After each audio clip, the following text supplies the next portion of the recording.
आज मँगो कुल्फी कशी बनवायची आहे ते बघूया। तर इथे आपण हापूस आंबे घेतले आहेत, त्यासोबतच आपण कुल्फीसाठी इथे अर्धा लिटर म्हशीचं दूध घेतलं आहे। म्हशीच्या दुधात चांगली उकळी यायला लागली की मग त्यामध्ये आपण केसर टाकणार आहोत। केसर टाकल्यानंतर आपण यामध्ये 2 चमचे साखर टाकणार आणि या दुधाला आपल्याला आटवायचं आहे। साखर टाकल्यानंतर आपण त्यामध्ये कापलेले ड्रायफ्रुट्स टाकणार आहोत। ड्रायफ्रुट्स टाकल्यानंतर आता बऱ्यापैकी प्रमाणात हे दूध आटलेलं आहे।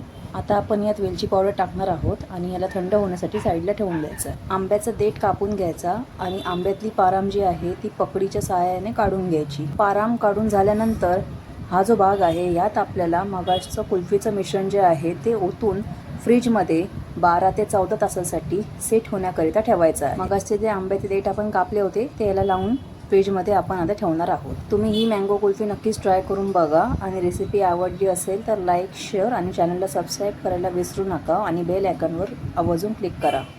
तर आता आपली इथे कुल्फी तयार झालेली आहे। याची साल आता आपण तासून घेणार आहोत आणि सुरीने आपण कुल्फीचे पातळ काप करून घेणार आहोत। मँगो कुल्फी आपली रेडी आहे।